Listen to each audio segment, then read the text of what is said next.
The day the appeal papers arrived, it felt like someone had thrown a stone into a quiet pond. The ripples reached me slowly, first as a calm, internal knowing, then as a complicated pulse of irritation. Michael wasn't finished. He'd always had the patience for long games. If he couldn't take the house by surprise, he would try to carve it out from under me with paperwork, influence, and the one thing he still thought he owned: people's willingness to believe his version of the story. I read the notice on my kitchen table twice, then a third time, not because the words were unclear, but because I needed them to be true in a different way. He was appealing the judge's ruling. He had hired new counsel, younger and louder this time. They'd prepared an argument, technical, tight, threaded with half-truths about tax law and marital assets and whether certain transfers had been premature. It was sterile, like a surgeon's language about a beating heart. I felt oddly calm. I'd expected fury, perhaps a physical longing to drag him back into the fight, but what I felt instead was an automatic, rational focus. The fight was back on, and I was not the same woman who had entered the ring before. I'd learned to let facts run over rhetoric like water over stone. My first move was to circle my alliances. I called Ava, my publicist and friend, Whitman, our family lawyer, Marcus from the design firm. We built a war room of sorts in the guest bedroom, a tabletop of legal pads, printouts, timelines, and a constant stream of black coffee. The goal was both simple and vast: to make it impossible for him to manufacture a narrative he could sell to a court of appeal or, worse, to the court of public opinion. The appeal process is a different kind of theater than a trial. The judges don't want spectacle, they want legal philosophy and precedent. But the people who watch appeals are still human. They're swayed by perception and memory. I decided to fight on both fronts. We would tighten every legal knot, and we would make sure the story on the street matched the story in the documents. He tried the old tricks first: quiet calls, implied reconciliations to mutual friends, a hint of remorse shared in whispers. People are quick to hurry toward closure when it's framed as healing. But my allies had grown accustomed to his patterns. When his cousin asked if we could just move on for the peace of the family, Tom and Mark politely but firmly explained the stakes. This isn't about pride, it's about right. She stood up for what's ours. Then his team did something I should have seen coming. A private investigator surfaced with an anonymous tip, an allegation that I had misused company funds in the months before the divorce filings began. The allegations were thin but dangerous. Accusations like that hang in the air. They don't have to be proven to inflict damage. For a moment, I sank into the old reflex, the rapid pulse of fear that used to make me small. Then I remembered the months of meticulous records, the audit trail we had left like breadcrumbs in a deliberate lane. Whitman moved faster than I thought possible. He filed an emergency motion, demanded production of the investigator's source, and subpoenaed the firm that had produced those leads. The goal was to prove the allegation's provenance, to show it as an echo of Michael's desperation. If your opponent weaponizes rumor, your job is to force the rumor into daylight where its shadows have to become accountable. In the interim, Michael doubled down on another front: custody. He filed for expanded visitation, citing a desire to protect children from public spectacle. For a woman whose quietest fear had always been losing what mattered most, that 72-hour panic flared like a flare gun. It was easy for someone like him to couch control in loving terms. He wanted the kids as much as he wanted leverage. I hired a child psychologist and a family law specialist the week he did. Their testimony couldn't be about hatred or vilification. It had to be about stability. The children's routines, the trauma of courtrooms, the sudden shifts in parental presence. We built a picture of our household as a place intentionally stabilized by me during chaos, not as a chaotic stage he could exploit. The court listens to stability when it comes to children, and that is where I put my energy. Then came the most dangerous move of all, an op-ed in a glossy regional magazine and signed, cleverly phrased, sympathetic to the overworked husband narrative. It landed like a pebble that became a wave. Within hours, comments proliferated online. This is where the fight turned slippery. The moment a public intellect frames a story for you, half the people who scan headlines start to accept that frame. I'd learned how to fight this too. Ava recommended an op-ed of my own, sharp, calm, not a counterattack but a reframing. "Tell the truth with grace," she said. "People respond to dignity." The piece we crafted was not a screed. It told the arc of the life I had built before the marriage, the ways in which love can become a negotiation, and the specific, verifiable facts that showed how I had been methodical in protecting what was ours. We ran it 2 hours before his interview on a morning news program. It placed my voice where the airwaves would later be filled with his. The effect was immediate. The conversation shifted. People who had been leaning toward sympathy for him suddenly had to consider the alternative, the reality that his choices were not private failures, but calculated moves. In court, the appeal was surgical. His lawyers bent at legalistic angles, citing precedent and proposing the possibility of imperfect consent in signature execution. They argued that the contractual language was ambiguous enough to deserve re-examination. The judge listened, made notes, and asked the kind of questions you hope a judge will ask, probing why certain actions happened when they did, what communications preceded the signatures, whether party capacity was compromised by undue pressure. We presented the evidence we had spent months collecting, emails where he insisted a quick signature would simplify things for the children, bank transfers to shell companies, and a contractor's affidavit explaining how liens had been filed and quietly removed. We even had the testimony of a digital forensic analyst who traced the chain of custody for the duress document and found anomalies.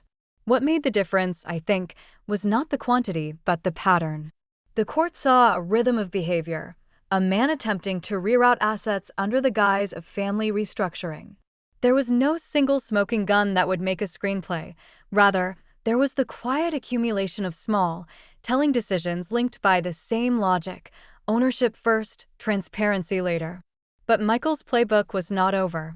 The very morning before the appellate hearing concluded, someone sent an anonymous package to the courthouse, a folder with a series of private photographs, vacation shots, a birthday party video, cropped and captioned, intended to suggest evidence of domestic instability in our home. The courthouse security filtered it, but the rumor swarm had already begun outside, hands in cuffs of gossip. Ava suggested we invite a neutral third party for a public statement, a community leader who had known my father, a pastor who had officiated weddings in our town, a local teacher who had watched the children grow up. They agreed. They spoke not to condemn, but to describe the continuity of our family life, the routine that anchored the children, the man my father had been. Their measured voices cut through the sensationalism like light through fog. The appellate court ultimately denied his motion. Their written opinion was crisp, legal, and utterly satisfying. They found the record showed undue influence and procedural irregularities that justified upholding the lower court's ruling. It was a legal validation, but more than that, it was a societal one. The system could, if correctly engaged, recognize the small violences that disguise themselves as simple transactions. You'd think that would be the end. But I had learned the hard lesson that justice doesn't always stop a person from trying to claw their way back in. Michael began to lose more than he gained: clients, friendships, and the facade of respectability. He filed for bankruptcy for his failed ventures and started appearing at networking events with a face set in hardened humility. But humility, when it's strategic, smells faintly of performative theater. 2 months later, a public relations firm called me with an odd proposition. A confidential source had reached out with documents proving that Liam, the partner, had been the primary architect of the fraudulent transfers. At first I hesitated. Was this another trap? Had Michael bought another player who was now playing both sides? Whitman vetted the source, and our forensic accountant validated the chain. The evidence linked transfers that had run through LM Consulting to accounts controlled by Liam's family. It suggested that my husband's grander idea had been to build an external company while using the marital assets as a cover. I thought of Carla's voice on the phone the first time I discovered it, how she had trembled, how guilty she'd sounded, and then how brave she'd been in helping me expose it. If I had any principle left, it was this: let the truth find the daylight. If exposing the lie would remove not only Michael, but the network that tried to profit off our pain, then I wanted it done cleanly, legally, and without the messy melodrama that the tabloids would love. We turned the evidence over to a federal investigator with jurisdiction over interstate financial fraud. The case that unfolded was slow and merciless. There were interviews, sealed indictments, and finally, an arrest of Liam's firm's CFO. Liam himself was questioned. His solace, once money and connections, crumbled under the meticulous accounting of movement, time-stamped and cross-referenced. Michael, in the end, was not charged with the federal crimes. He had been reckless, greedy, and complicit in the worst of it, but the prosecution's net was cast wider. They wanted the architects of the scheme, the people who'd monetized assets through false narratives. Even so, the legal exposure and the public record of these investigations were enough to end any hope he had of a comeback. Investors fled. The last of his business contacts disassociated quietly and with little comment. A man who had thought he could reassert power through reputation found that reputation had become the currency he could no longer spend. The fallout had human costs. He filed motions that dragged on with the slowness of a grinding mill, seeking to appeal indictments, to find technicalities, to create delay after delay. There were nights where I lay awake, listening for the familiar sounds of the house settling, and thinking not about revenge, but about the children, how they would remember this season years from now. I wanted them to remember stability, not spectacle. That winter, I got an unexpected invitation from a university law school, a professor who'd read the appellate opinion and wanted me to speak about the intersection of family law and financial abuse. I almost declined. I have never wanted to perform my pain for academic applause. But the professor persisted, saying, "Your story is concrete. It's not anger. It's law. People need to learn from it." So I went. I told the students what I had learned, that coercion is often small and slow, that controlling someone's access to resources is a form of violence, that a well-funded, charming man can make you doubt your memory. The students listened with a gravity that felt like air to me. When I finished, a young woman stood and said, "My mother lived that way," and she started to cry. The catharsis in that moment was simple and almost holy. Months after the appeal decision, after the indictments and the shuttered businesses, Michael served me with one final piece of theater, a notice that he intended to sell the last of his remaining assets, artwork, antique furniture, some shares in faded companies. The sale would go through a liquidation firm in the city. It was his attempt to remake himself through erasure, erase his debts, erase his past, repurpose his life. I attended the auction. I watched him sit in the third row, watching while collectors added numbers on paddles. There was a small, bitter part of me that wondered if he'd think the physical selling of objects would sell the narrative he wanted to live in. He seemed smaller that day, the suit too big in the arms, the indecision visible at the corners of his mouth. When the auctioneer lifted a small portrait of our father, one he'd bought years ago in a fit of grandiosity, my chest tightened. The painting had once hung in our dining room before the marriage frayed into transaction. It was ugly to see it at the auction, a relic of a life that someone else had tried to convert into capital.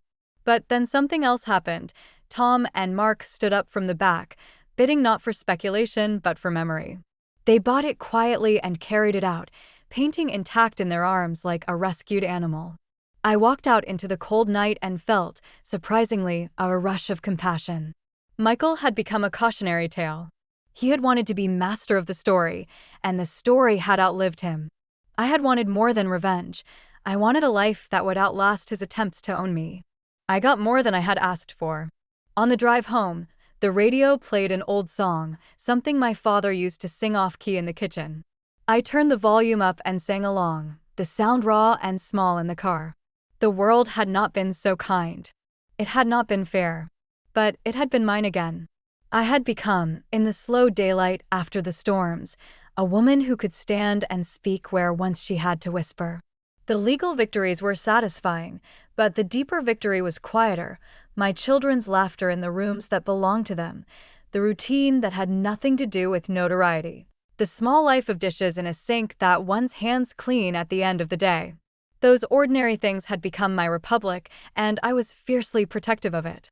When the last papers were filed and the last fire of litigation had dwindled into bureaucratic ash, I planted a small maple by the back porch, the kind my father had loved. As its buds opened the following spring, I thought about the work it takes for roots to form. Strength is not always the flash of a public spectacle. Often it is the patient architecture of legal briefs, the steady testimony of witnesses, the quiet cataloging of facts that add up to a life defended. Months later, I accepted an invitation to speak on a national network about financial abuse in marriage. I did not seek fame. I wanted to change the language. I told viewers that coercion is often not cinematic. It is a series of decisions, a tilted phrase, a hidden transfer, a pressure applied in 1,000 little ways. I told them that there is recourse and that the law can listen if your voice is organized, if your evidence is precise, and if your allies are steady. After the segment aired, emails poured in, some angry, some grateful, many asking how to begin. I replied when I could, but more often I connected them to resources, legal clinics, forensic accountants, hotlines. The truth of it settled in like low light. My story had become a wayfinder for others. On a late summer afternoon, I sat on the back step with a cup of tea and watched my children play in the yard under the new maple's branches. Marcus sat beside me, his shoulder warm. We hadn't announced anything. There was no dramatic reveal necessary. The arc of my life had shifted from fight to stewardship. The court had written its opinions, the federal investigators had done their work, and Michael had been reduced to his own failures. I reached out and took Marcus's hand. Life had given me another kind of love now, one not bought with the illusion of control, but built with respect. When he squeezed back, it felt like the gentle punctuation after a long sentence. I had imagined revenge as a blaze.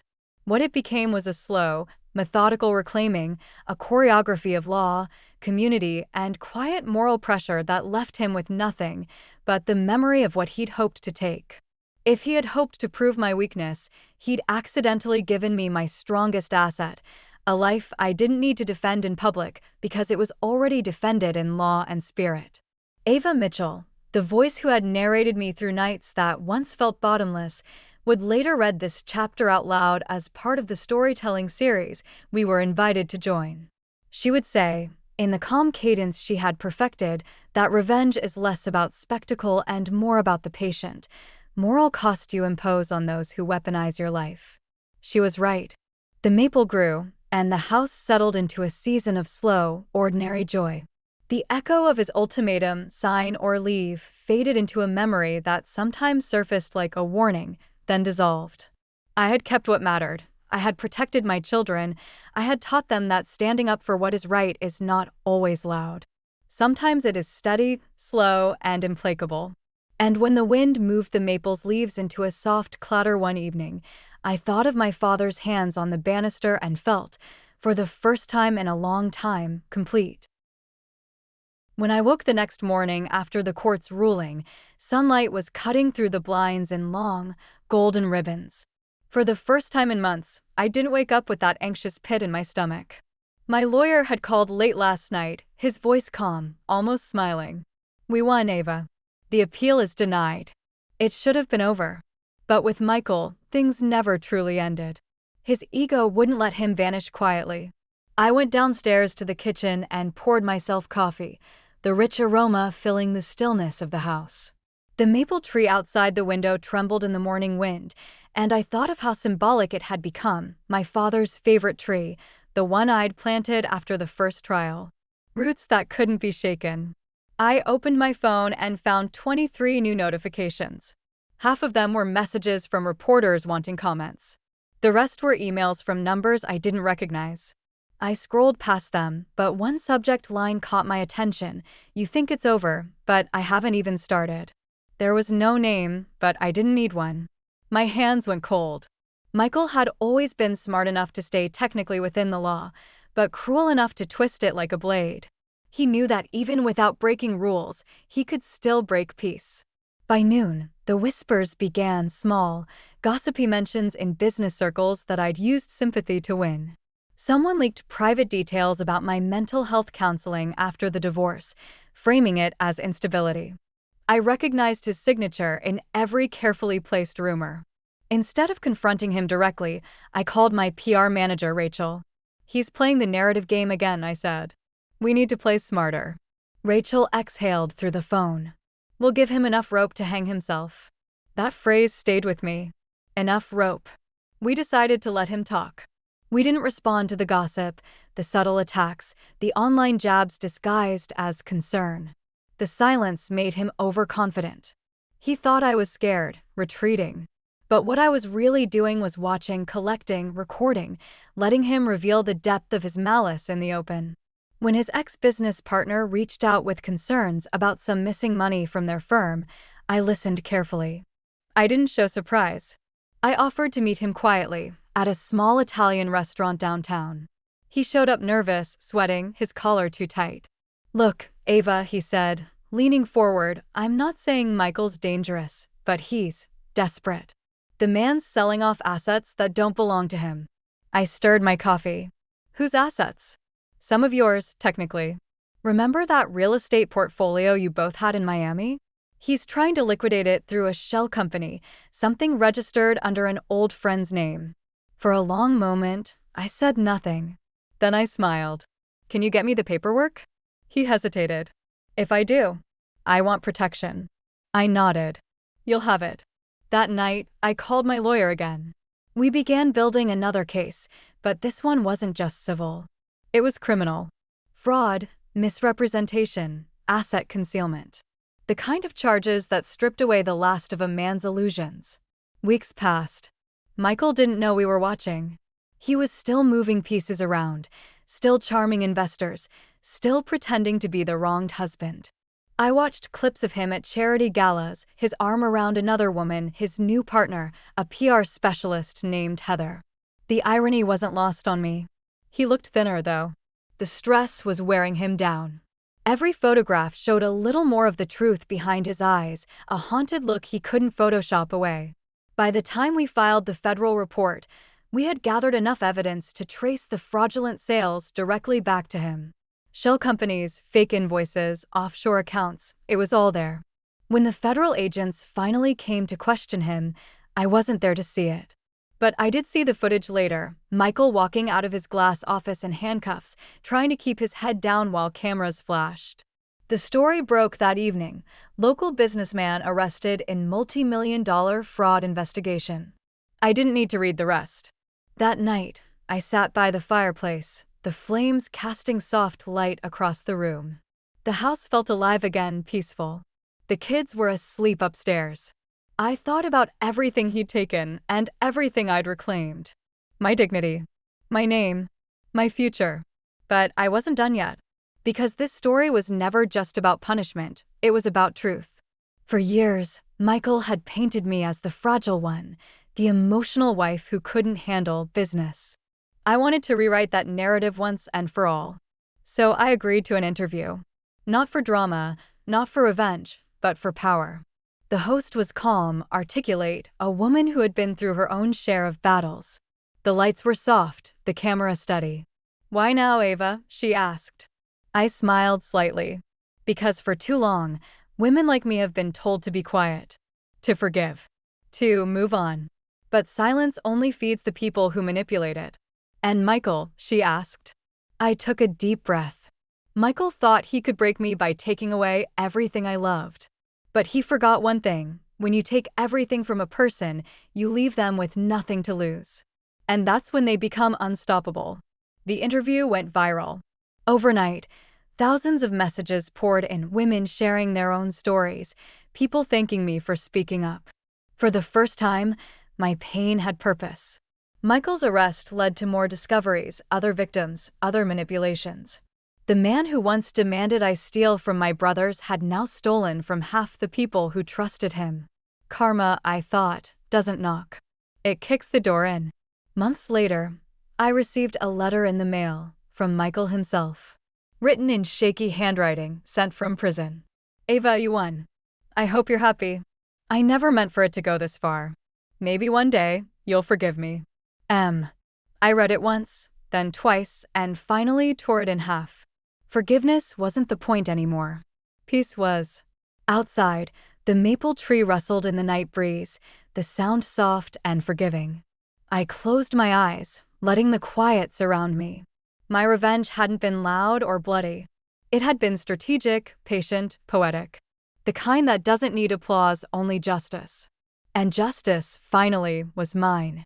That night after the news broke, I sat alone in the living room, the glow of the television flickering across the walls. Every channel was replaying the same footage, Michael in his tailored gray suit, walking between two federal agents, his jaw clenched tight, his arrogance finally stripped away. I could have turned the TV off, but I didn't. I watched every second, not out of cruelty, but out of closure. For years, that man had stood at the head of every table, convinced that he was untouchable. Watching him finally face consequences felt like watching gravity reclaim something that had been floating for too long. The phone wouldn't stop buzzing, old acquaintances pretending to check in, journalists sniffing for a quote, even one of Michael's former girlfriends leaving me a voicemail, crying, "I'm so sorry for what he did to you, Ava. I thought I was the only one." That line haunted me. I thought I was the only one. I knew what that meant. Michael had a pattern. And now that pattern was unraveling, thread by thread. Over the next few weeks, the investigation grew. More names appeared, more financial records were uncovered, and suddenly, Michael wasn't just the charming businessman in legal trouble. He was a symbol of deceit and greed. The world was seeing the man behind the mask, the version I had lived with for years. Rachel, my PR manager, called me one afternoon while I was in my garden. "Ava, you're trending," she said, her voice a mix of excitement and disbelief. I laughed softly. For what? For surviving. For fighting back. I set down my pruning shears and looked up at the sky. It was clear that day, blue and endless. "I never wanted fame," I said quietly. "Just peace." Rachel paused. "Peace and revenge often travel the same road. You just chose the smarter lane." I smiled at that. Later that week, a high-profile magazine reached out for an exclusive feature. The editor said they wanted to highlight women who rebuilt after betrayal. I hesitated at first. I wasn't sure if I wanted my personal war turned into glossy headlines. But Rachel convinced me. "This isn't about him anymore," she said. "It's about the women who'll read your story and see their own strength reflected back." So I agreed. The interview took place in a minimalist studio in downtown Chicago. The walls were white, the light soft, the space humming with quiet energy. The interviewer, a woman named Mara, was thoughtful, deliberate with her words. She leaned forward and asked, "When did you realize that love had turned into manipulation?" I took a long breath before answering. It wasn't one moment. It was a slow erosion. 1,000 small comments, each one eating away at who I was. By the time I noticed, I was standing in the ruins of my own confidence. "And what was the hardest part?" she asked. Believing myself again, I said simply. The silence that followed was heavy, honest. After the interview, they took photographs, me standing near a window, the city skyline blurred behind me. The caption they chose later read, "She was asked to steal from her brothers. Instead, she stole her life back." The article went viral within days.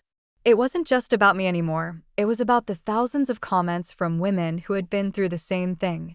Women writing things like, "I stayed silent for 10 years. This story gave me courage. My ex used money to control me. Thank you for showing what power looks like." Each message was like a light flickering back on in a house long abandoned. Michael's lawyers tried to spin the story.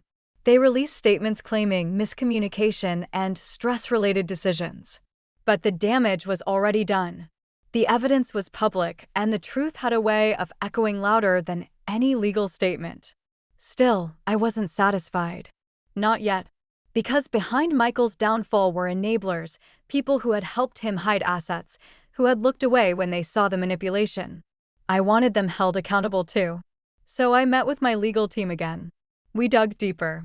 We found emails, offshore transfers, unreported income streams, all pointing to a small circle of accomplices. The investigation widened, and soon, 2 of his former associates were also indicted. I remember sitting in court the day their verdict was read. I didn't speak, I just watched. When the judge pronounced the sentence, I felt the faintest tremor in my chest, not joy, exactly, but release. That night, I went home, poured myself a glass of wine, and stood by the fireplace. The house was silent, except for the gentle crackling of the flames. In the reflection of the glass window, I caught a glimpse of myself, older, stronger, calmer. The woman who once flinched at his footsteps was gone. I whispered softly to the empty room, "You thought I was weak. You thought I'd beg. You thought you could destroy me. But you built my strength instead."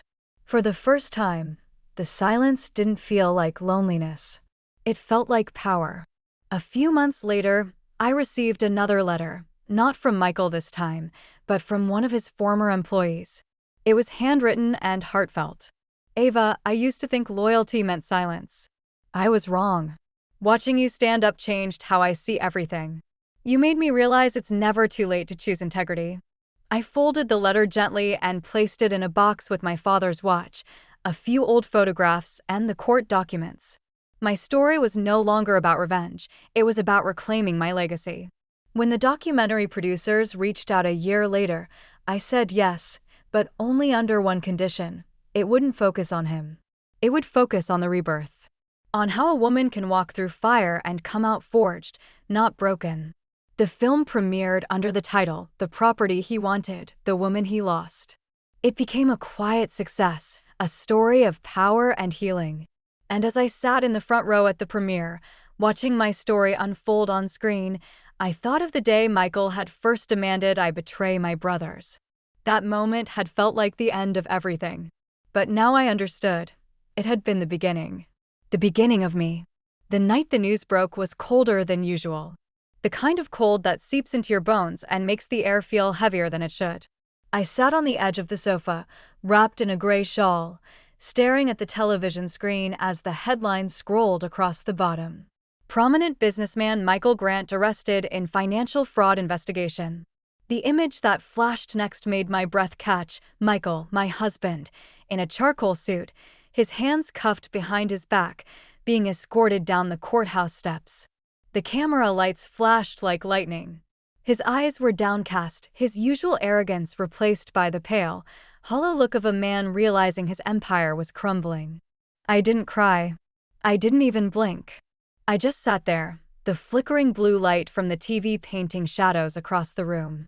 For years, I had dreamed of seeing the truth catch up with him.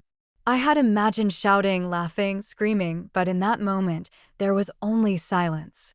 The silence of justice being served. My phone began buzzing nonstop. Journalists, old acquaintances, even distant relatives I hadn't heard from in years. Everyone wanted a comment, a statement, a reaction. I ignored them all. Instead, I picked up a single framed photograph from the table, one of Michael and me on our wedding day. He was smiling that perfect, practiced smile. I was standing beside him, younger, hopeful, unaware that the hand I held so tightly would one day push me toward betrayal. I traced a finger over the glass, then set the photo face down. It was over. Or at least, the beginning of the end. The following morning, the world woke up to chaos. Every news outlet carried the story: the golden couple of Chicago falls apart. Financial experts dissected the numbers. Lawyers speculated about charges. Women who had worked under Michael came forward with stories: manipulation, coercion, threats. It seemed everyone had been living under his illusion. But the biggest shock wasn't his crimes. It was my silence. For years, people had seen me as the quiet wife. The one who smiled politely at events, who never contradicted her husband, who always seemed perfectly contained. They didn't know that silence was survival. And now, that silence had become my weapon. 3 days later, I received a call from Rachel, my lawyer and the woman who had stood by me since the first night Michael had told me to betray my brothers. "Ava, the press is calling you the silent storm," she said with a hint of amusement. I raised an eyebrow. "The what?" "The silent storm," she repeated. "You never said a word publicly, but your actions, every file, every document you gave the investigators, tore down his entire operation." I let out a quiet laugh. "That's poetic." "I never wanted destruction, Rachel. Just truth." Rachel paused. "Sometimes truth is destruction." In the weeks that followed, I watched the pieces of Michael's life collapse one by one. The mansion was seized. His luxury cars were towed away. His business partners vanished into the shadows. And the people who once whispered behind my back, calling me weak, dependent, naive, suddenly spoke my name with respect. Some even fear. But I didn't want their pity or admiration. I wanted my peace. So I moved out of that grand house and into a smaller place near Lake Michigan, a quiet, modern apartment with wide windows and no ghosts of the past. Every morning, I brewed my coffee, watched the sunrise reflect over the water, and breathed like it was the first time I'd ever learned how. One afternoon, while unpacking, I found a small wooden box.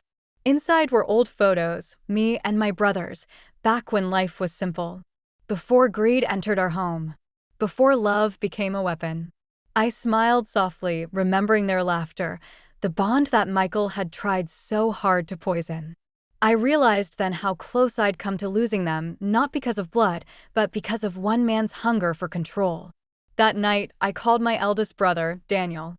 He answered after one ring. "Ava?" His voice cracked slightly, cautious, uncertain. "Daniel," I whispered. "I'm sorry. For everything." There was a long silence on the other end. Then I heard him exhale shakily.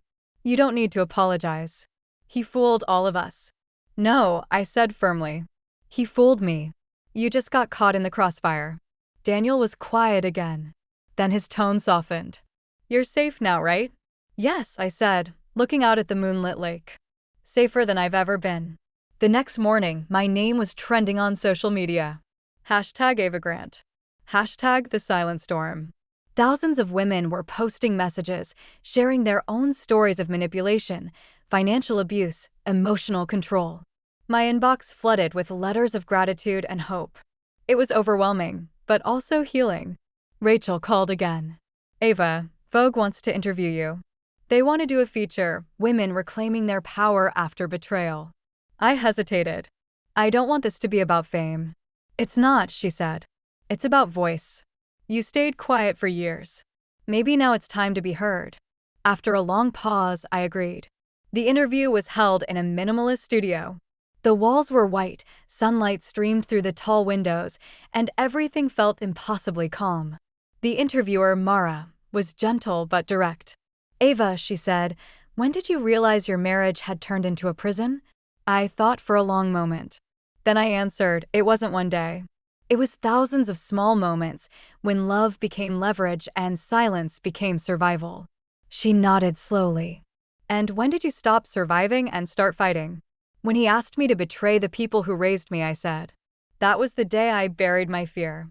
The photo shoot afterward was simple, me standing by the window, the city behind me blurred and endless. I wore no jewelry, no luxury dress. Just a white blouse and calm eyes. When the magazine came out, the caption under my photo read, "He asked her to take from her family. Instead, she took back her freedom." The world loved it. But I didn't do it for them. I did it for me. Months passed. Michael's trial dragged on, and I refused to attend most hearings. I didn't need to see him again to know he was defeated. The world had already seen through his charm. But one day, Rachel called with something unexpected. "They're asking if you want to make a statement before sentencing." I hesitated. I had promised myself I wouldn't look back. But maybe, I thought, some words are meant to be spoken, not for revenge, but for release. So I agreed. The courtroom was silent when I entered. Michael sat at the defense table, thinner now, tired, but still trying to look composed. When his eyes met mine, I saw something flicker there, surprise, maybe even fear. The judge nodded to me. "Mrs. Grant, you may speak." I stood, holding my written statement in trembling hands. "Your Honor," I began, "for years, I lived in a house that looked like paradise from the outside and felt like a cage inside. I was told love meant obedience. That loyalty meant silence. But now I know love without respect isn't love. It's control." Michael shifted in his seat. His lawyer whispered something to him, but he didn't respond. I continued, voice steady. "He asked me to betray my brothers. But I chose truth. And I'd make the same choice again every single time." When I finished, there was a stillness that filled the room like air before rain. The judge nodded slowly. "Thank you, Mrs. Grant. I turned and walked away. I didn't look back. I didn't need to. That evening, I returned to my lakefront apartment and stood by the window as the sun dipped below the horizon. For the first time in years, I didn't feel anger or bitterness. Just calm.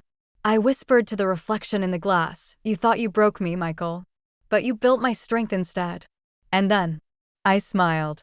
Because I finally understood, revenge wasn't about destroying him. It was about reclaiming me. The night after the news broke, I didn't sleep. The storm outside was ruthless.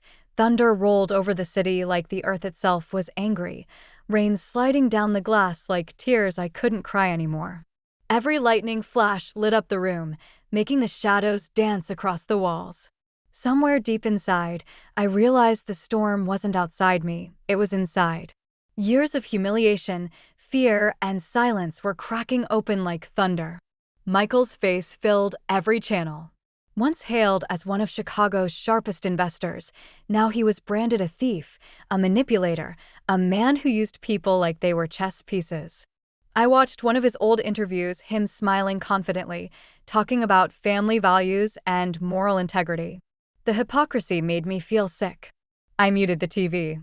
The silence felt loud. On the table, a half-finished cup of coffee had gone cold.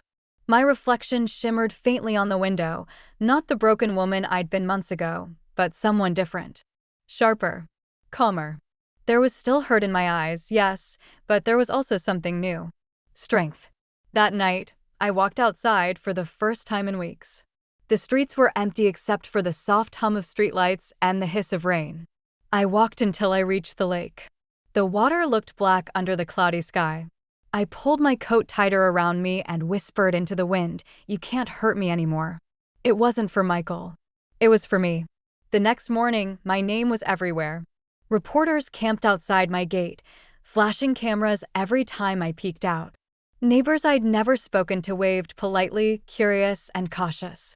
I felt like an animal freed from a cage, but still surrounded by onlookers. Rachel called again. "They're calling you the woman who brought him down." I let out a bitter laugh. "I didn't bring him down, Rachel. He built his own gallows." She laughed softly. "True, but you handed him the rope." That made me smile. For once, it felt okay to smile. A few days later, a letter arrived, handwritten, postmarked from the detention center. I hesitated before opening it. His handwriting was still elegant, deliberate. Every loop of every letter screamed control. "Ava, I know you're angry. I understand you think I betrayed you, but what I did, everything I did, was for us. You'll see one day that this was all a misunderstanding. I'll get out soon, and we can start over. You belong with me." Michael, I read it once, twice, then folded it neatly and slipped it into the fireplace. The flames curled the paper slowly, turning his words into ash. Watching them vanish was better than therapy. Weeks turned into months. I rebuilt myself piece by piece. I learned to cook again, not fancy dinners for guests, just meals for myself. I went back to painting, the hobby I'd given up because Michael said it was unproductive. I started reading novels again, the kind that made me forget who I'd been. But the best part? I reconnected with my brothers. When I first called Daniel, there had been an awkward pause. Then he simply said, "Come home, Ava." The drive to my family's house was emotional. Every mile closer felt like stepping back into my own skin. When I arrived, my youngest brother, Liam, opened the door before I even knocked. He didn't say a word, just pulled me into a hug so tight I thought my ribs might break. "I missed you," I whispered. He didn't answer. He didn't need to. Inside, my mother sat on the sofa, her eyes red but kind. "You look like yourself again," she said. And for the first time in years, I actually did. Meanwhile, Michael's trial became the talk of the city. It was televised. People were fascinated by the rise and fall of a man who once seemed untouchable. Rachel suggested I stay away from court, but curiosity drew me in one morning. I sat quietly in the back, sunglasses hiding my face. Michael sat in the front, his once flawless suit now wrinkled. His hands fidgeted with the papers on the table, his jaw clenched tight. The prosecutor listed every crime: embezzlement, fraud, coercion, manipulation of funds. Each charge felt like a nail in the coffin of the man I used to love. When the verdict was read guilty on all counts, the courtroom erupted in murmurs. Michael turned slightly, scanning the faces until his eyes landed on mine. For a moment, time froze. He didn't look angry. He looked lost, like he couldn't comprehend that his world had truly collapsed. I removed my sunglasses and looked straight at him. No tears. No words. Just silence. And in that silence, he finally saw what he'd created. After the sentencing, I stepped outside into the warm light. The world looked brighter somehow. Not because justice was served, but because I finally felt free. The media tried to follow me, shoving microphones in my face, asking how it felt. I only said one thing before walking away. He took my peace for years. I took back my truth. Life after him was quieter, softer. I moved into a penthouse overlooking the lake, not for luxury, but for the view. The city looked alive from up there, pulsing with possibility. Every sunrise felt like a small victory. One evening, while I was painting by the window, Rachel stopped by with a smile. "You're glowing," she said. "I'm healing," I replied. She nodded toward the painting, a storm over calm water. "Still the silent storm, huh?" I smiled faintly. "Maybe. But this time, I control the thunder." Months later, I received another letter. This time, it wasn't from Michael. It was from a women's organization. They wanted me to speak at an event for survivors of financial and emotional abuse. At first, I hesitated. Speaking publicly wasn't easy. For years, my voice had been something I kept hidden, measured, controlled. But maybe, just maybe, it was time to use it. On the day of the event, I stood backstage, listening to the quiet murmur of hundreds of women waiting. My hands trembled slightly as I stepped up to the microphone. I looked at them, faces full of stories, of pain, of strength.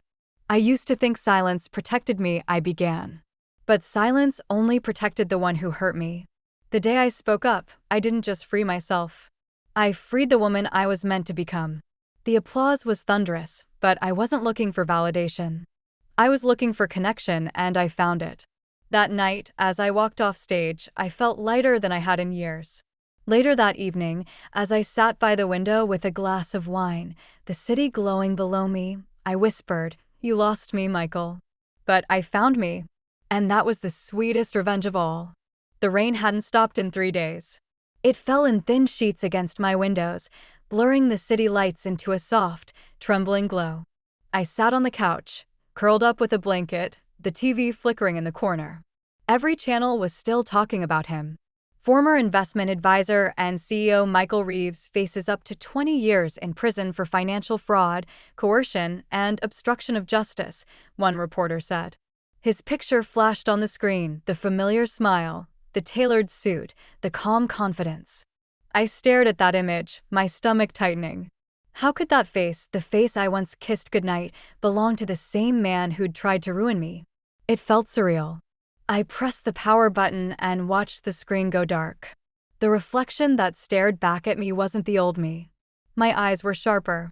My lips no longer curved into a people-pleasing smile. I wasn't the wife who stayed quiet to keep the peace. I was something else now. Someone reborn from betrayal. But the silence that filled my apartment was heavy. Even after justice, there was grief. You don't stop loving someone overnight, even if they turned your life into a battlefield. You mourn the illusion. You mourn who you thought they were. I walked to the kitchen, poured myself a glass of wine, and sat by the window. The rain painted trails down the glass, and the city hummed below like nothing had changed. But everything had. The next morning, my lawyer called. "Ava, there's something you should know," she said gently. "What is it?" "Michael's appealing. His defense is claiming you framed him." I froze. Framed him? After everything? Yes. They're saying you forged some of the documents. I laughed, sharp and bitter. "Of course they are." She sighed. "It won't hold. We have all the records, the witnesses, your statements. But it's going to get ugly again." "I've lived through ugly," I said quietly. "I'll be fine." That night, social media exploded again. Articles with half-truths and speculation filled every feed. Some people defended me. Others called me a liar. I read the comments, each one like a dagger. Gold digger. Manipulator. Crazy wife. For a moment, I felt the old panic rise, that instinct to defend, to explain. But I stopped myself. Because I didn't owe anyone an explanation anymore. Instead, I called Rachel. "I need to control the story," I said, "not react to it." Her tone sharpened immediately. "What are you thinking?" "I'm thinking, it's time people hear the truth from me, not from the media." A week later, I sat under the glaring studio lights of a primetime interview. My heart thudded as the host smiled politely and introduced me as Ava Reeves, the woman who took down one of Chicago's most powerful men. The questions came fast, direct, and invasive. Did you know your husband was committing fraud? Did you benefit financially from his crimes? Do you feel guilty for his downfall? I took a deep breath and answered calmly. The only thing I'm guilty of is trusting someone who didn't deserve it. My husband built his empire by exploiting people, me included. I didn't destroy his life. He destroyed it the moment he thought he could play God. The silence that followed was heavy. Even the host didn't interrupt. That clip went viral overnight. Millions of views. Thousands of women wrote to me, some who had been through worse, some who just wanted to say thank you for speaking out. For the first time in a long time, I didn't feel invisible. 3 months later, Michael's appeal was denied. The court rejected every argument. The last footage I saw of him was a shaky camera recording him being escorted into a prison van, expression blank, eyes hollow. People kept asking if I was happy. Happiness wasn't the word. It was peace, raw, quiet, earned peace. One evening, I drove out to the old house. The mansion still stood tall, but it looked smaller somehow. The iron gate was rusting. The yard overgrown. The windows dark. It was strange how something that once felt like a palace now looked like a tomb. I stood at the edge of the driveway, memories flooding back. The dinners, the fights, the nights I cried myself to sleep while he was out working late. I took one long, final look, then turned and walked away. I never looked back. Life moved forward. Slowly at first, then faster than I expected. I started consulting with a nonprofit that helped women regain financial independence after abusive marriages. At first, it was hard hearing stories that mirrored my own. But it was also healing. Helping others gave my pain purpose. Every woman I met had her own version of Michael, charming, powerful, manipulative.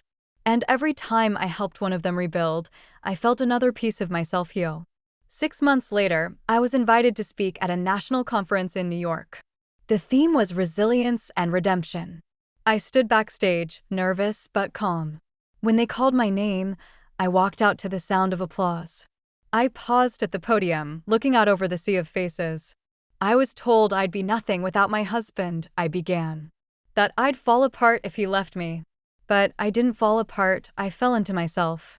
I built something new from the ashes he left behind. And I want every woman here to know you can too. The audience stood, applauding. Some were crying. I felt my throat tighten as I stepped down from the stage. In the crowd, I saw a young woman clutching her purse, tears streaming down her face. She mouthed, "Thank you." That moment, that single, quiet moment, meant more than all the court victories combined. A year later, I opened my own financial firm, this time, one that focused on transparency and empowerment. I named it Phoenix Advisory Group, because that's what I'd become. And one morning, as sunlight spilled across my office desk, Rachel came in holding a newspaper. "You made Forbes," she grinned. The headline read, "From Betrayal to Boardroom, How Ava Reeves Built an Empire from the Ashes of Deception." I smiled. It wasn't about fame, it was about closure. I'd built something mine. Something honest. Months passed, and I no longer thought about Michael every day. He was just a shadow in my story now. But one afternoon, a letter arrived. No return address. I almost threw it away, but curiosity won. "Ava, I've been watching from here. You won. You took everything. I hope it was worth it. I read it once, then tore it in half. Not out of anger, but because his words no longer held any power. That night, I poured myself a glass of wine and stood by the window, looking at the glittering skyline. The same city that once buried me now reflected back my strength. The storm that had started so long ago had finally passed. And somewhere deep inside, I whispered to the night, "You thought I couldn't survive without you. But look at me now, I didn't just survive. I conquered." The following weeks passed like a haze of interviews, court documents, and moments of quiet disbelief. I had thought that when Michael was arrested, the story would end, that the chapter would close cleanly. But endings, I learned, don't come with neat punctuation. They unravel slowly, painfully, until there's nothing left to bleed. The morning after the interview aired, my phone didn't stop buzzing. Hundreds of messages, strangers, reporters, women who saw a piece of themselves in me. Some messages made me cry. Others made me realize how many people live in silence, afraid of being called crazy or vindictive for speaking truth. And then there were the hate messages. Attention seeker. Bitter ex-wife. Enjoy the money, gold digger. I didn't delete them. I read every word. Because every insult reminded me why I fought back.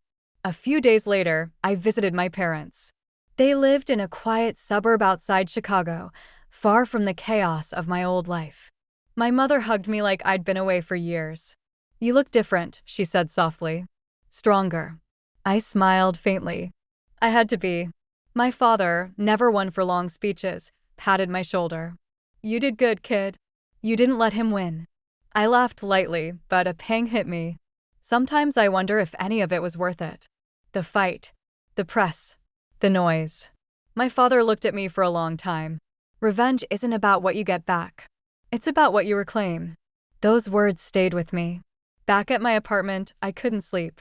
I lay awake, staring at the ceiling, the city sounds echoing outside, sirens, faint laughter, a car speeding past.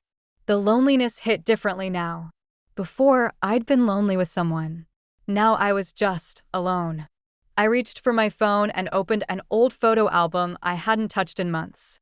There we were, Michael and I, at the lake house, smiling, sunburned, young. I remembered how he had carried me into the water that day, laughing as I screamed. How he had kissed me under the fading sun and said, "We're going to have it all, Ava." And we did, just not the way he meant it. A week later, I met with Rachel at a cafe downtown. She arrived in her usual whirlwind of perfume and power suits. "You're trending again," she said, handing me her phone. On the screen was a tabloid headline, "Michael Reeves, victim of a vengeful wife?" My chest tightened. They're painting him as the victim? "Public sympathy shifts fast," Rachel said, sipping her coffee. "They love a redemption story, even if it's fake." "Not this time," I said firmly. "He doesn't get to rewrite what he did." Rachel's lips curved into a smile. "Then maybe it's time we write your story the right way." For the next month, we worked tirelessly. Interviews, press releases, a short documentary. It wasn't about fame, it was about control. Every time I told my story, I felt pieces of shame falling away. When the documentary premiered online, the first scene opened with my voice. I believed love meant sacrifice. But I learned the hard way that sometimes love is just a mask for control. Within hours, the video went viral. Millions of views. People dissected every line, every pause. And for the first time, the world saw me not as Michael's ex-wife, but as Ava, the woman who refused to be silenced. Months later, Michael's lawyer requested mediation, an attempt to settle financial disputes privately. I knew it was a trap, a chance for him to confront me again, to manipulate. But I agreed. I wanted to see his face. When I walked into that conference room, time folded. He was thinner, paler. The charm was gone. Only the eyes were the same, sharp, calculating. He looked me over slowly. "You've changed." I sat across from him, calm. "No, Michael. You just never really saw me before." He gave a half smile. "You think you've won. But all this fame, this attention, it'll fade. People always move on." "Maybe," I said. "But my peace won't." He leaned forward. "You loved me once." "I loved who I thought you were," I said. "Now I just pity who you became." He smirked, the old arrogance flickering for a second. "You always had a flair for dramatics." I stood, gathering my papers. "And you always underestimated me." When I left the room, he called after me. "You can't erase me, Ava." Without turning, I said, "No. But I cannot live you." The next morning, the papers signed. The settlement finalized. It wasn't about money, it was about closure. That night, I sat by my window again, rain tapping softly against the glass. I thought about the girl I was, quiet, afraid to cause conflict, desperate to please. That girl was gone. In her place stood a woman who had learned that survival isn't about escaping the storm, it's about learning to walk through it without fear. The months rolled by like turning pages in a book. A new rhythm took over, mornings spent at the firm, afternoons consulting with women's organizations, evenings filled with quiet laughter and wine. And then one day I met Daniel. He wasn't like Michael. He didn't walk into a room like he owned it. He walked in like he belonged with people, not above them. We met at a fundraising gala, both volunteering. He was kind, patient, and surprisingly blunt in the most endearing way. When I told him my story, he didn't flinch or pity me. He just said, "You made it out. That's what matters." It was the first time in years that someone saw me without the shadow of my past hanging overhead. Still, I was cautious. Walls don't fall easily once they've been built from betrayal. But Daniel didn't try to break them, he just waited outside, letting me decide when to open the door. A year later, I found myself standing on a stage again, not for revenge this time, but for recognition. Entrepreneur of the Year. The same industry that once whispered about me behind closed doors now applauded me. After the ceremony, as cameras flashed and hands shook, I slipped away to the quiet of the balcony. The city lights shimmered below, endless, alive, full of stories like mine. Daniel joined me, holding 2 glasses of champagne. "You did it," he said softly. I smiled. "We did it. I couldn't have rebuilt without the people who stood by me." He raised his glass. To starting over. I clinked mine against his. To never settling for less again. Later that night, I checked my email before bed. One unread message. No name. Just a subject line, "Do you forgive me?" I stared at it for a long time. My finger hovered over the mouse. Then I clicked delete. Forgiveness wasn't for him. It was for me, and I'd already given it to myself. That night, I slept deeply for the first time in years. No dreams, no echoes, no ghosts. The next morning, sunlight filled my room, warm and golden. I looked at my reflection and smiled. The story that began with betrayal had ended with rebirth. The woman they tried to break had become the author of her own ending. And somewhere out there, the man who once believed I couldn't survive without him was now just another name in the footnotes of my victory.